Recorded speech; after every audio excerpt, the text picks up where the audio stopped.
Aleluya. Bien, pues le voy a pedir que vayamos a nuestras Biblias y vamos a buscar el Evangelio de Juan, capítulo 14. Es un capítulo muy conocido por todos, pero hay algo muy importante que queremos estar estudiando.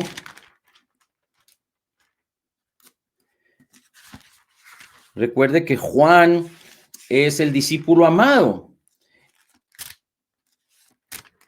Y esto no lo declara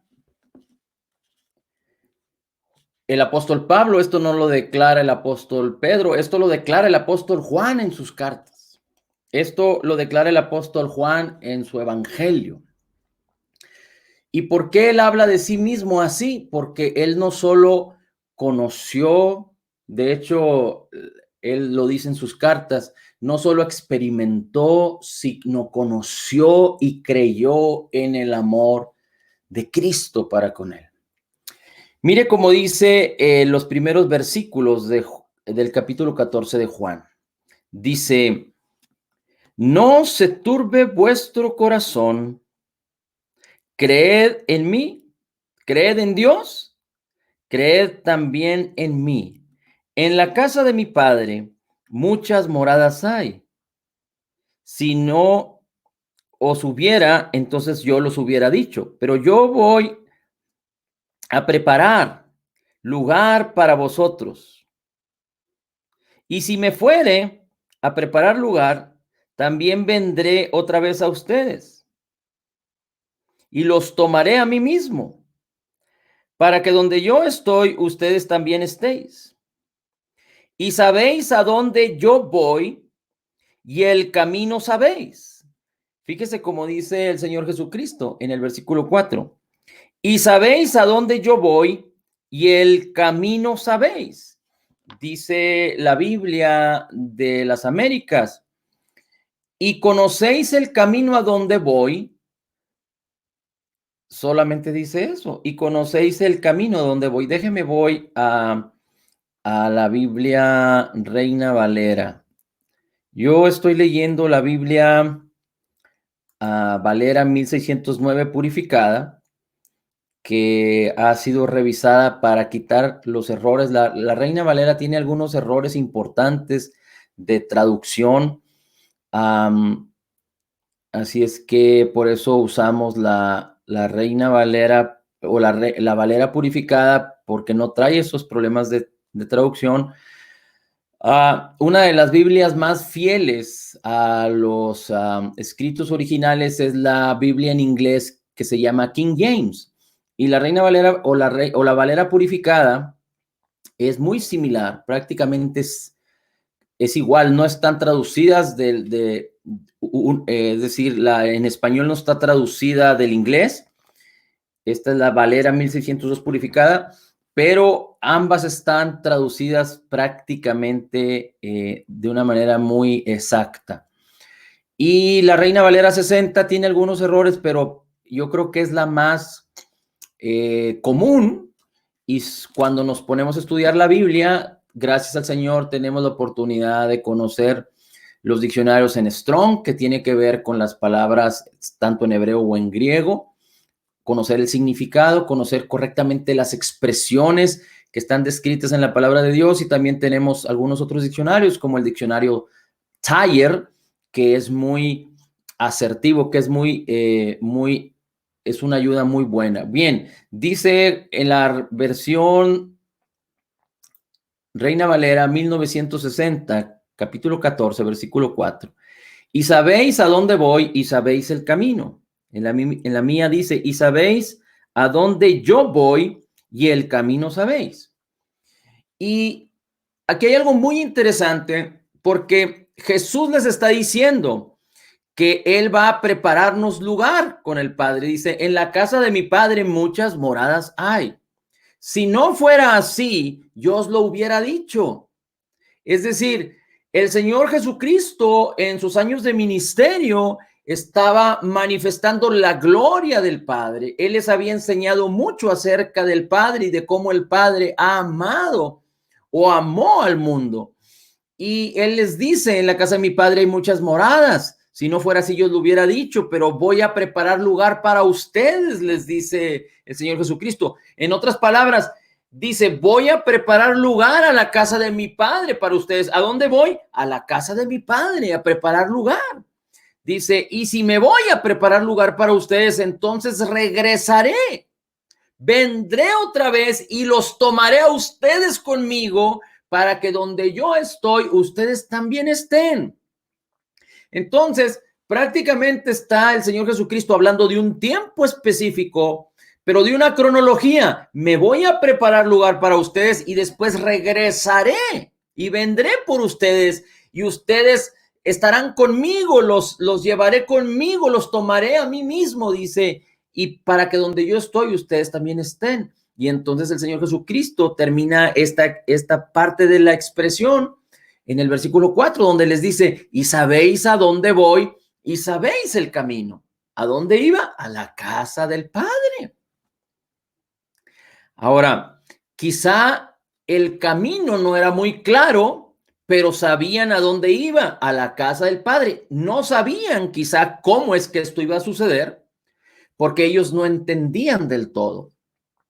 Recuerde que estas palabras del capítulo 14, del capítulo 15 y del capítulo 16, el Señor Jesucristo las está hablando en la víspera de ser llevado preso para ser crucificado. Jesús, el Señor, está hablando estas palabras con los discípulos el día de la Pascua, el mismo día que fue crucificado, en la tarde, cuando ellos estaban celebrando lo que se conoce como la Cena del Señor o la Santa Cena.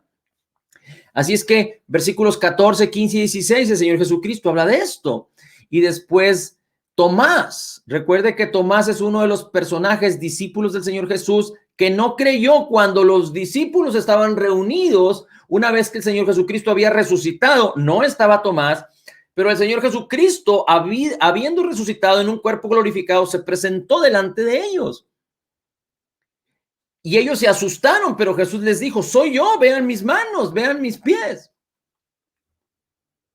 Y fue cuando el Señor Jesucristo les pide de comer. No sé si recuerda los versículos que que se hablan en Lucas, donde el Señor Jesucristo se presenta ante ellos y come con ellos. Bien, ahora Tomás llegó después de la primera visita del Señor Jesucristo. Y Tomás dijo hasta no ver, no creer, es decir, hasta que no lo vea y ponga mi dedo en sus manos, en sus heridas de sus manos y en su costado, no creeré. Y 8 días después, es decir, el siguiente domingo, hay quienes dicen que fue un domingo, estas dos apariciones del Señor Jesucristo, el Señor Jesucristo vuelve a presentarse delante de ellos. Y ahí Tomás está presente. Y entonces el Señor Jesucristo le dice, bienaventurados los que creen sin ver.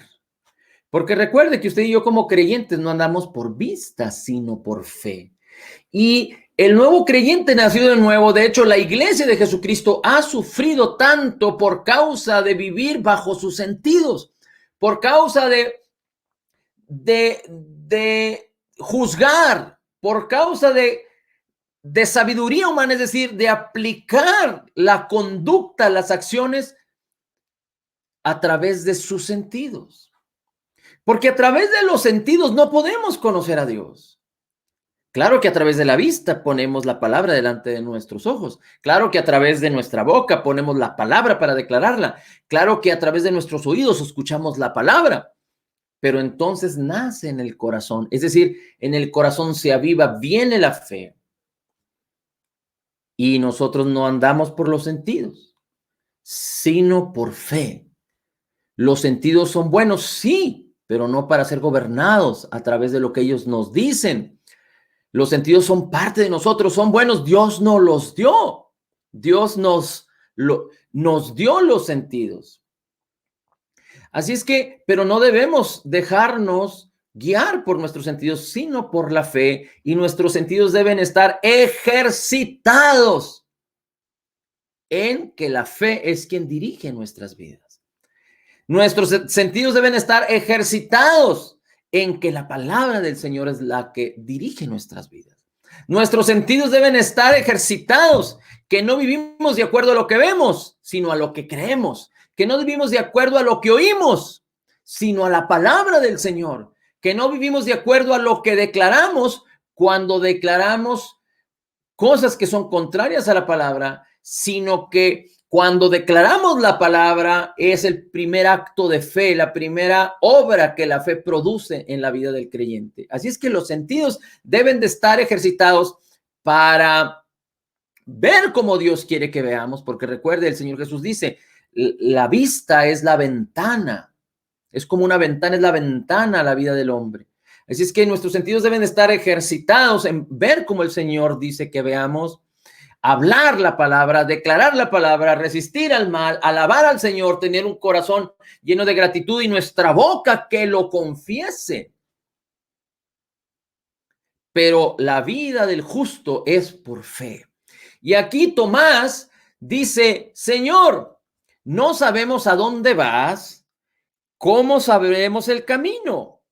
Dícele Tomás, Señor, no sabemos a dónde vas y pregunta, ¿y cómo podemos saber el camino? Y fíjese que por mucho tiempo este versículo yo lo entendía de una manera y aunque puede tener varias interpretaciones y el Espíritu Santo nos puede revelar muchas cosas en cada uno de los versículos de la Biblia, pero yo entendía acerca de que era como una queja de Tomás diciendo, pues si no sabemos a dónde vas, pues menos vamos a saber el camino.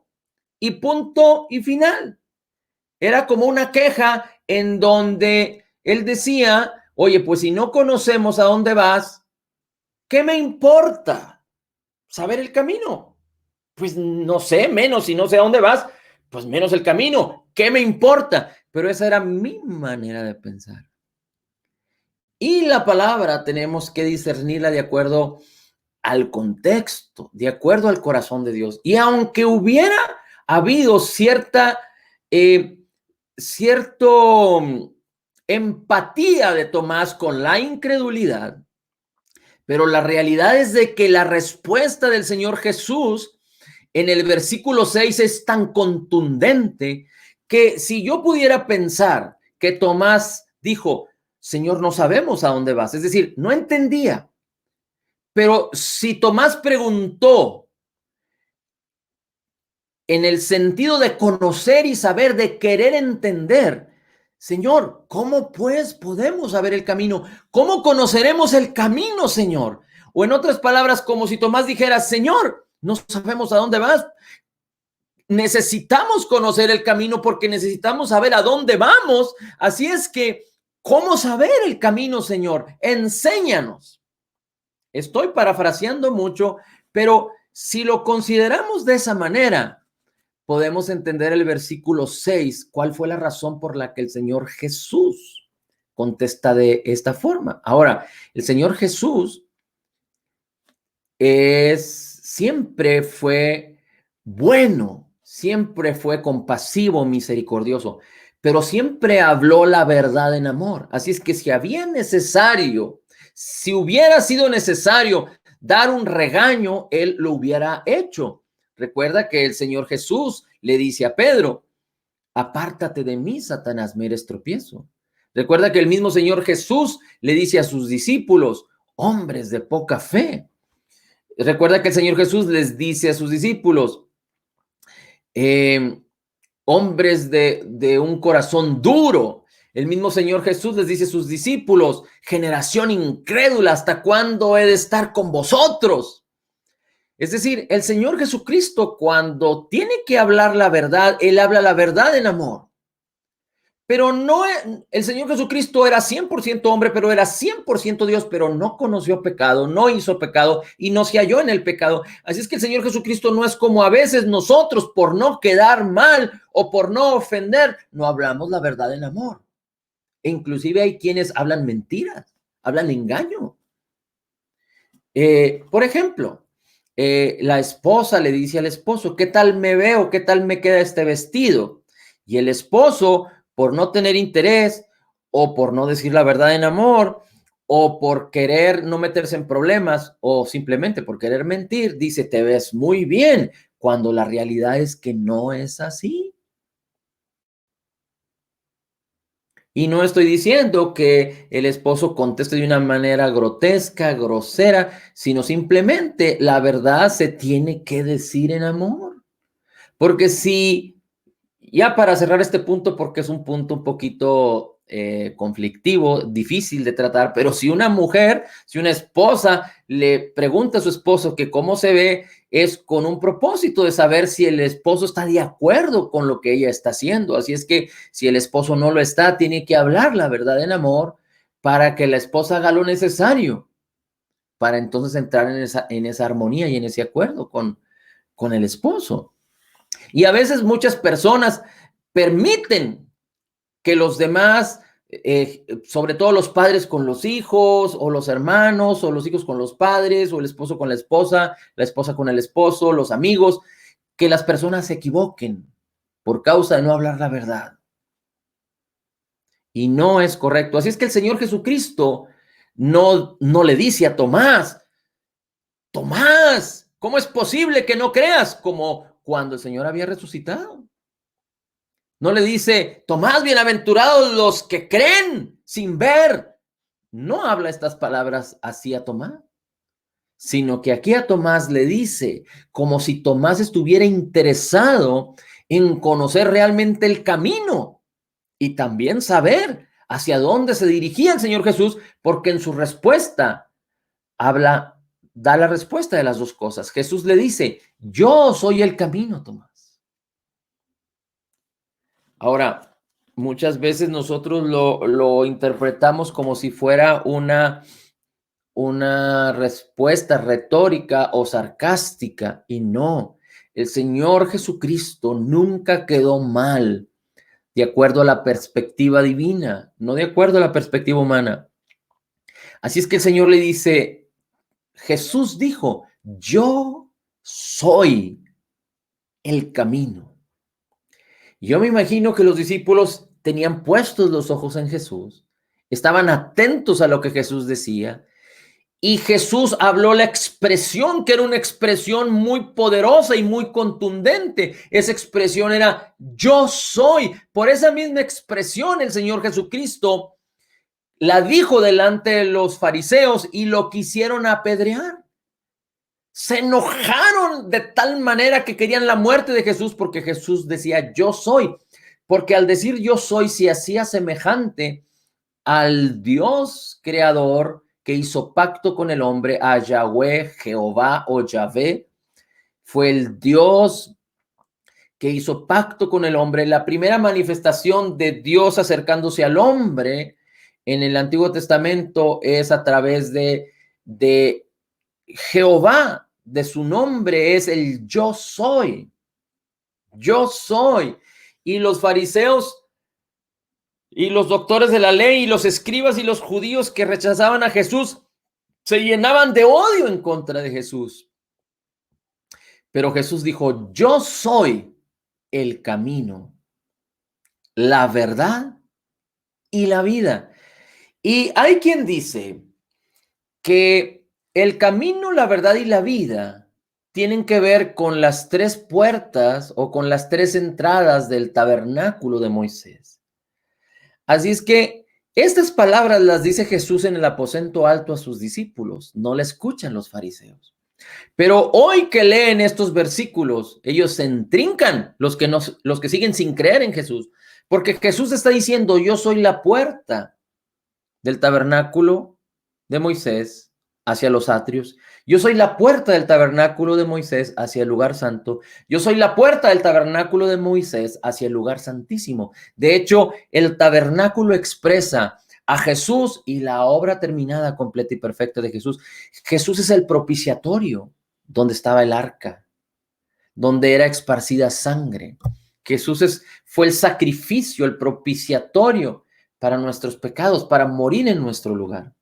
Así es que el Señor Jesucristo les dice, yo soy el camino, yo soy la verdad, yo soy la vida. Y les dice, nadie puede ir al Padre, nadie viene al Padre, sino por mí. Nadie viene al Padre. Dice, esta expresión, nadie viene, puede decir que nadie va o nadie viene hacia él, porque Jesús era en el Padre era en Cristo. Usted lo puede encontrar en los siguientes versículos, inclusive en el capítulo 17 de Juan habla particularmente al respecto.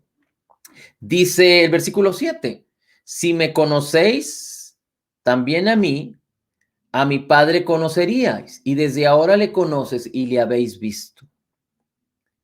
Y después Felipe sale al encuentro y dice, Señor, muéstranos al Padre y nos basta.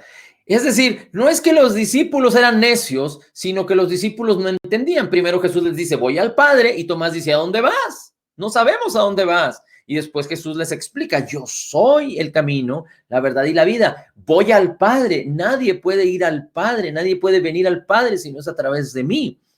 Y después Jesús les dice, el Padre es en mí, yo soy en el Padre. Si me conoces a mí, conocerías al Padre. Y después Felipe dice, muéstranos al Padre y con eso estaremos satisfechos. Y Jesús les dice, ahí sí, es como un pequeño reclamo que le dice Jesús a Felipe, Felipe, tanto tiempo que estoy contigo, con vosotros, y no me habéis conocido, Felipe, el que me ha conocido a mí, ha conocido al Padre. ¿Cómo pues dices tú, muéstranos al Padre? ¿No crees que yo soy en el Padre y el Padre en mí? Y después dice en el versículo 10, las palabras que yo os hablo, no las hablo por mi propia cuenta, sino que el Padre que mora en mí, Él hace las obras. 11, creed que yo soy en el Padre y el Padre en mí, de otra manera, creed por las mismas obras.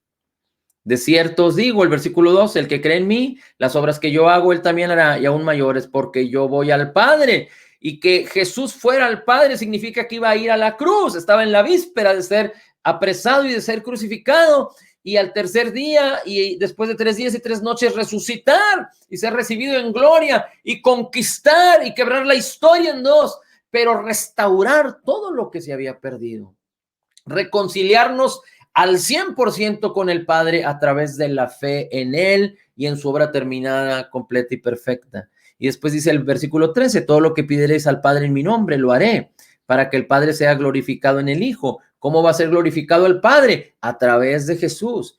14, si algo pides en mi nombre, yo lo haré. Si algo pides en mi nombre, yo lo haré, les dice el Señor Jesús a sus discípulos. Ahora, si tú te fijas en el versículo 1 del capítulo 14, dice, no se turbe vuestro corazón, creed en Dios, creed también en mí, no se turbe vuestro corazón. Y hemos enseñado ya que nuestra responsabilidad es no permitir que nuestro corazón se turbe. Y aunque los discípulos no entendían mucho en ese momento, pero una vez que tú y yo venimos a Cristo y que Cristo nos hace nacer de nuevo y nos da su espíritu y su palabra, nos da la oportunidad de que la palabra pueda ser revelada. ¿Y cómo es que tú y yo podemos impedir que nuestro corazón se turbe? Creyendo en Jesús, echando toda nuestra ansiedad sobre Él, poniendo nuestra mente en su palabra, porque dice la Escritura que el que persevera en el Señor será guardado en perfecta paz,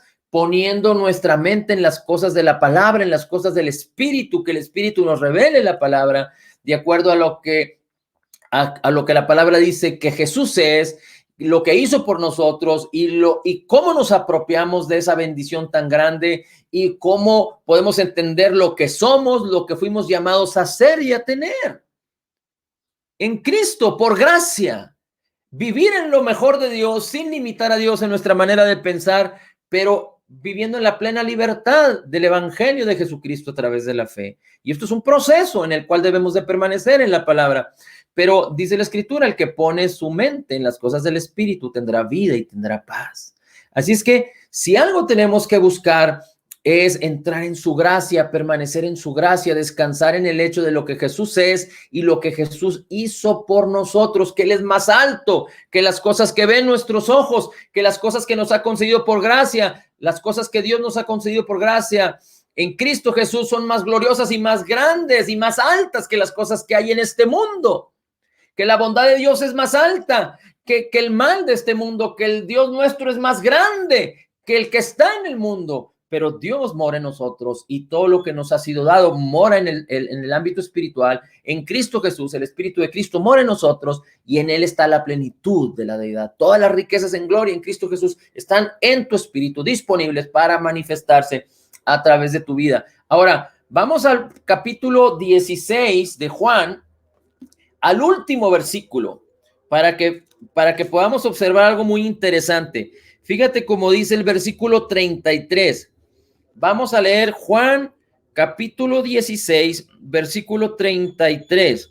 Dice la escritura: estas cosas os he hablado para que en mí tengáis paz. Dice: en el mundo tendréis aflicción. Aquí en mi Biblia dice tribulación. Mas tened buen ánimo o confiad, yo he vencido al mundo. Estas palabras el Señor Jesucristo las estaba declarando porque aunque Jesús iba a ir a la cruz, pero Él en su calidad de hombre, Él era 100% Dios, 100% hombre, era vencedor. Pero al ser llevado a la cruz y al ser nuestro sustituto y pagar por todas nuestras deudas y entregar su vida y morir y resucitar, iba a restaurar y a reconciliar todas las cosas para que tú y yo podamos ser como Él en Él. Para que tú y yo podamos ser como Él en Él. Para que tú y yo podamos hacer las cosas que Él hizo en Él, creyendo en Él y sabiendo que su espíritu mora en nosotros. Ahora, rápidamente, si quieres apuntarlo, Primera de Juan, estamos hablando del apóstol Juan, el apóstol que escribió lo que el Señor Jesucristo decía en el capítulo 14, cuando le habló a Tomás, cuando le habló a Felipe acerca de que Él es el camino, la verdad y la vida, porque era necesario que supieran ellos y supiéramos nosotros que Jesús es el camino. Pero fíjate cómo dice el versículo 1 de primera carta de Juan capítulo 3. Primera carta de Juan capítulo 3, versículo 1 dice así: mirad cuál amor nos ha dado el Padre para que seamos llamados hijos de Dios. Mirad cuál amor nos ha dado el Padre para que seamos llamados hijos de Dios. Por esto el mundo no nos conoce, porque no lo conoció a Él.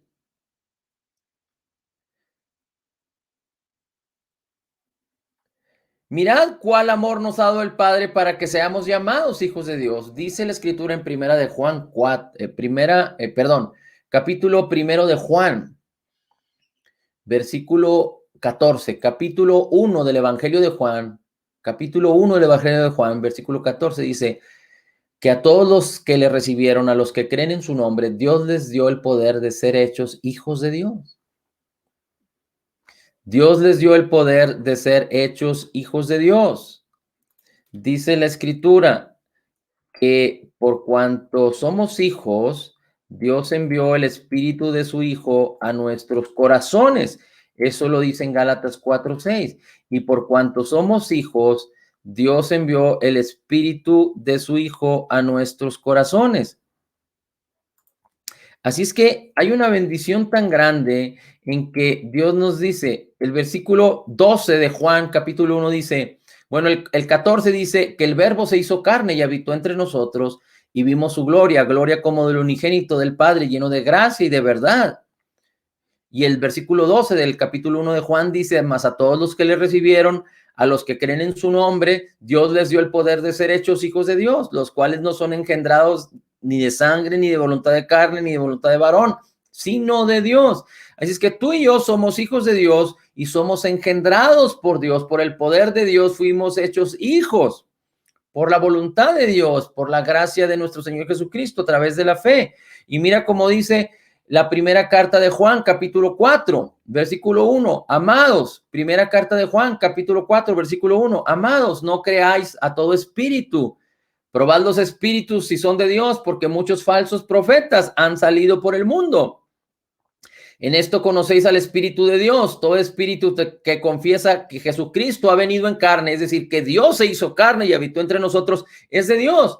Porque Juan fue llamado de manera principal o de manera primordial para hablarle a los judíos. Tanto el apóstol Pedro como Juan, como Santiago, como los demás discípulos fueron llamados a predicar a los judíos. De hecho, dice la escritura que Jacobo era uno de los hermanos del Señor Jesucristo y era uno de los que atendían una de las más grandes iglesias en Jerusalén, de las iglesias cristianas. Pero hay que recordar que todos los que se convertían en aquella época, en Hechos capítulo 2, usted puede encontrarlo, y en el 3, y en el 4, y en el 5, cómo la iglesia nació e iba creciendo, pero todos ellos eran judíos que se convertían a Cristo. Es decir, no eran judíos mesiánicos como se conocen ahorita. Su vida anterior era judíos, era ser judíos, como en México, digamos que la mayoría de los mexicanos tienen una idiosincrasia, una religión católica y se convierten al cristianismo, no para seguir en sus actividades católicas, no, pero como se convierten al cristianismo para aprender una nueva manera de vivir por causa de que en la conversión hubo un nuevo nacimiento. Así eran los judíos. Los judíos tenían una religión por cultura, una religión por ser judíos, y nacieron de nuevo y se convirtieron en cristianos, no para seguir con las tendencias judías, pero para vivir de acuerdo a Cristo. Sin embargo, no pueden cambiar su manera de vivir si no renuevan sus pensamientos. Así es que hubo una serie de dificultades porque muchos venían a Cristo, creían en Cristo,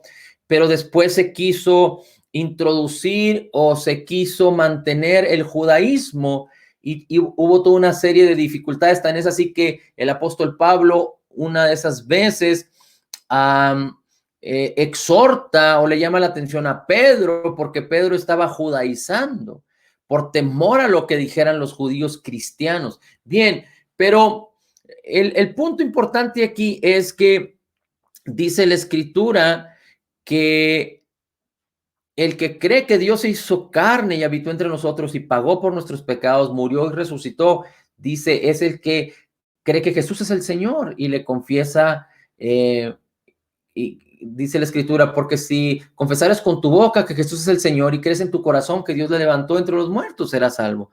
Dice el versículo 4, hijitos, vosotros sois de Dios y los habéis vencido, porque mayor es el que está en vosotros que el que está en el mundo. No hay manera, aún viendo la maldad, viendo las cosas peligrosas de este mundo, no hay manera de poder comparar a Dios con el Dios de este mundo. No hay manera de compararlo. No es posible poder comparar. Se pueden comparar a dos personas o dos cosas o dos entidades que son semejantes, quizá una mejorcito que la otra, pero no podemos comparar dos cosas que son extremadamente opuestas. El diablo es el príncipe de este mundo, ha sido asesino, mentiroso desde el principio, y Dios es un Dios lleno de amor, de bondad, de misericordia, de abundancia de gracia y el regalo de su justicia, que nos entregó todo lo que él tenía a Jesús y con él la restauración de todas las cosas y todo el poder para poder vivir en este mundo. Ahora fíjese cómo dice el capítulo 5, primera de Juan capítulo 5, versículo 1, todo aquel que cree que Jesús es el Cristo es nacido de Dios, y todo aquel que ama al que engendró, ama también al que ha sido engendrado por él. Versículo 2, en esto conocemos que amamos a los hijos de Dios cuando amamos a Dios y guardamos sus mandamientos. 3, pues el amor, pues este es el amor de Dios, que guardemos sus mandamientos y sus mandamientos no son gravosos. 4, porque todo lo que es nacido de Dios vence al mundo. Esta es la victoria que ha vencido al mundo, nuestra fe. Los primeros versículos, el versículo 2 y 3, no está hablando de la ley, sino está hablando de como creyentes, qué es lo que nosotros tenemos que hacer. La ley vino a condenar al hombre, la ley vino a enseñarle al hombre que era pecador, la ley vino a mostrarle al hombre que no podía alcanzar a Dios por sus obras. Y el Evangelio nos dice que la salvación no es por obras, sino es a través de fe. Pero una vez que somos nacidos de nuevo, una vez que somos creyentes nacidos de nuevo, que somos salvos, Dios nos habilita y nos capacita no solo con la identidad de hijos, no solo con el entender que como Jesús es, así somos nosotros en este mundo, no solo con entender que Jesús es el camino, la verdad y la vida, pero con saber que Él nos ha dado todos los recursos para que nosotros los pongamos en acción, porque la fe sin obras es muerta. Y qué cosas importantes del Señor Jesucristo y el apóstol Pablo hablaron al respecto, que Dios nos amó de tal manera y puso su amor en nuestros corazones. A todos los que están en la ley y a todos los que no son hijos de Dios, no tienen el amor de Dios en sus corazones. El amor de Dios está para con ellos, pero se necesita nacer de nuevo, se necesita ser un creyente con un espíritu nacido de nuevo para que Dios vierta su amor en nuestros corazones. ¿Y cuál es el propósito? De que tú puedas amar, no solo a Dios, pero a los hombres. Así es que Dios nos llama a amar, Dios nos llama a perdonar, Dios nos llama a predicar el evangelio, Dios nos llama a poner las manos sobre los enfermos, a echar fuera a los demonios. Dios nos llama a vivir por la gracia, Dios nos llama a vivir por la fe, a través de la justicia. Dios nos llama a ser más que vencedores en Cristo Jesús. Dios nos llama a entender que no hay condenación para los que están en Cristo. Dios nos llama en su amor y no lo hacemos por exigencia, porque Dios no deja de amarnos, pero lo hacemos por amor. Dios nos llama a poner nuestras mentes y nuestros corazones en Él, en su palabra, en su espíritu.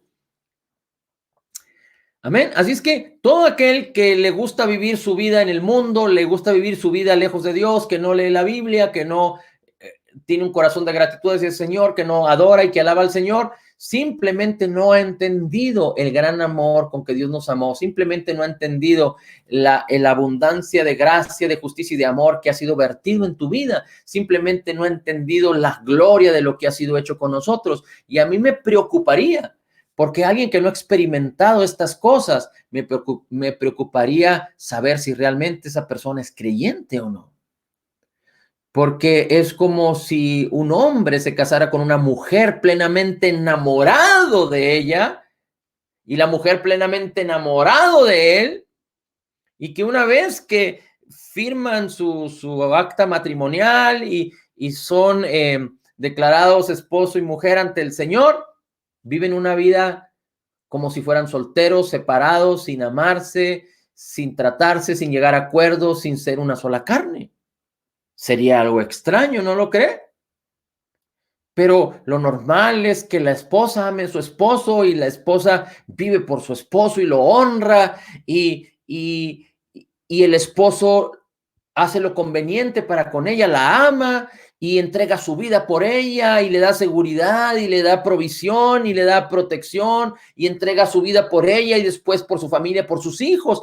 Este es el fruto de lo que sucedió en esa relación matrimonial. Y dice la escritura que antes los hombres estaban casados con la ley, pero viniendo Cristo, los hombres murieron a la ley y se unieron como si fuera en matrimonio, en pacto matrimonial, con otro hombre.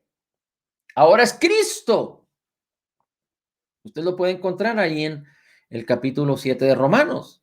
Y ahora estamos unidos a Cristo. Él nos ama y nuestra correspondencia no es por exigencia, sino porque Él ha cambiado nuestro ser interior. Él nos ha transformado en nuestro interior con la aspiración de que a través de la palabra transformemos nuestras mentes y nuestras acciones y nuestros cuerpos sean vivificados y nuestra vida sea completamente transformada. Bien, dice primera carta de Juan, capítulo 5, versículo 4, porque todo el que es nacido de Dios vence al mundo, porque todo el que es nacido de Dios vence al mundo. Y esta es la victoria que ha vencido al mundo, nuestra fe. Y esta es la victoria que ha vencido al mundo, nuestra fe. En el capítulo 16 de Juan, en el versículo 33, dice, Evangelio de Juan, capítulo 16, versículo 33, ya lo leímos. Estas cosas os he hablado para que en mí tengáis paz. En el mundo habrá tribulación o aflicción, mas tened buen ánimo o confiad. Yo he vencido al mundo. Yo he vencido al mundo. Dice, ¿quién es el que vence al mundo? Sino el que cree que Jesús es el Hijo de Dios. Porque todo lo que es nacido de Dios vence al mundo. Y esta es la victoria que ha vencido al mundo, nuestra fe. Así es que nuestra animación es que no solo vivamos por lo racional, mucho menos por lo sentimental, por lo que nuestros ojos ven, nuestros sentidos, sino permitamos que la palabra del Señor nos revele a Jesús y tengamos una relación personal con Cristo. Hoy en día, lo que se está promoviendo en este mundo es un corte, una abstención de relaciones. Hoy lo que se está enseñando en este mundo a través de lo que está sucediendo y hacia dónde este mundo se dirige es que este mundo sea frío respecto a las relaciones, que sea frío respecto al amor. No importando el corazón de las personas, no importando no importando o no considerando la importancia del ser humano, las personas por querer tener el control, el poder, dándole valor más a las cosas de este mundo, no al hombre, sino a las cosas de este mundo. El mismo hombre se ha envanecido en sus vanos razonamientos y las tinieblas han venido porque inclusive han tomado vida de los hombres, inclusive estarán tomando la vida de los hombres por o a razón o justificando aún el medio ambiente o justificando aún las cosas físicas. Pero este mundo lo que está enseñando es perturbar las relaciones, perturbar la unidad, perturbar la amistad, perturbar las convicciones para que todo mundo empiece a aprender a vivir como robot. El socialismo, el comunismo, que es lo que está manifestándose más hoy en día, aunque de una manera moderna, habla o tiene que ver con que todos sean fríos, que todos sean racionales. Y aunque las generaciones más jóvenes están viviendo de una manera desmedida y de una manera perversa, como si el pecado no existiera, están viviendo de una manera tan suelta, tan aberrante, tan sin freno. Pero dice la escritura que en los últimos días la maldad aumentará. Y bueno, dentro de estas generaciones hay otras generaciones que están hablando no solo de maldad del pecado, pero sino de maldad al tomar las vidas, al ensañarse sobre los demás, por el amor al dinero y el amor al poder robar y destruir aún los países y las sociedades. Así es que hoy por hoy nosotros tenemos que caminar hacia lo que la palabra del Señor dice. El apóstol Juan declara, inclusive el apóstol Pablo declaran que el espíritu del anticristo se ha movido desde aquel tiempo y no ha dejado de moverse hasta que el mismo anticristo aparezca. Y el espíritu anticristo habla de todo lo que tiene que ver, todo lo contrario a la buena doctrina, a la sana doctrina, a la palabra del Señor. Y la palabra del Señor nos habla amar, nos habla perdonar. Pero particularmente para que tú y yo podamos vivir como el Señor Jesús vivía, para que tú y yo podamos manifestar como somos en Jesús, necesitamos mantenernos amando al Señor, sabiendo cuánto nos ama Él, sabiendo que Jesús es el camino, la verdad y la vida, y que Él tiene la intención de que tú conozcas todo acerca de Él para que tu vida esté firme en la roca, que por cualquier viento de doctrina no seas engañado, pero una casa que está firme en la roca puede prevalecer por siempre. Y Él nos llama a vivir por la fe. La fe no puede ser una fe fingida, no puede ser una fe que esté basada en la valentía humana. No, la fe solo está basada en la preciosa y maravillosa palabra del Señor. Y la fe viene por el oír la palabra de Cristo. Así es que nos conviene conocer, entender y creer, declarar la palabra del Señor, creer la palabra del Señor, amar al Señor, tener comunión con Él, saber lo que Él es, lo que hizo por nosotros, lo que somos en Él, cuánto Él nos ama. Mira, termino con esto.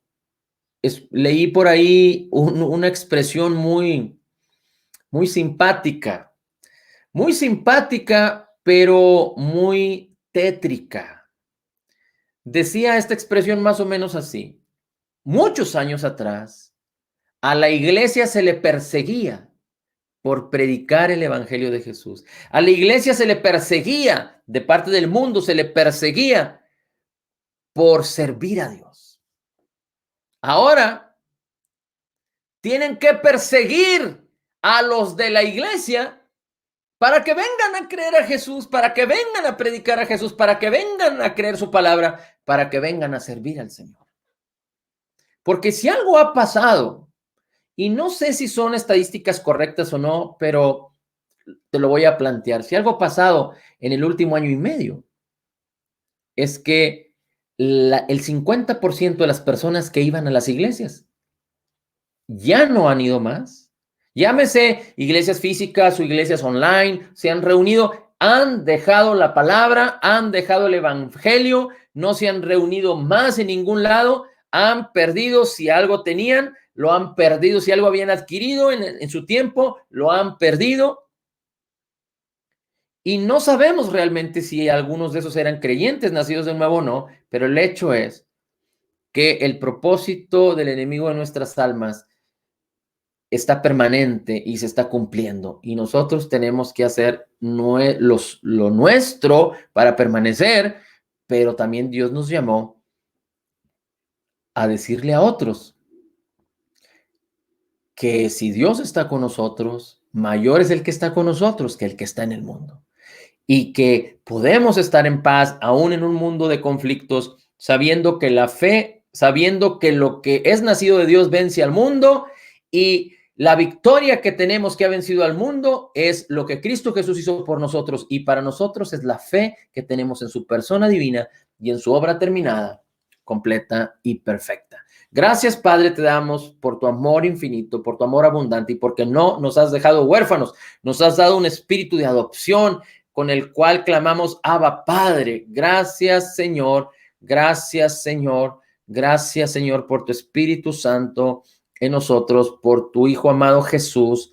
Gracias, Señor Jesús, por tu obra terminada, completa y perfecta. En ti podemos declarar que somos totalmente perdonados en Cristo Jesús, perfectamente justificados en Cristo Jesús, profundamente amados en Cristo Jesús, altamente favorecidos en Cristo Jesús, grandemente bendecidos en Cristo Jesús. Como Jesús es, así somos nosotros en este mundo. Cuando tomamos de la abundancia de su gracia y del regalo de su justicia, podemos declarar que somos más que vencedores en Cristo Jesús y que somos la justicia de Dios en Cristo. La gloria, el honor y la alabanza para ti, Señor, en el nombre del Padre, del Hijo y del Espíritu Santo. Amén, amén y amén. Nos vemos por la tarde, noche, a las 8 de la noche. Saludos y bendiciones a todos.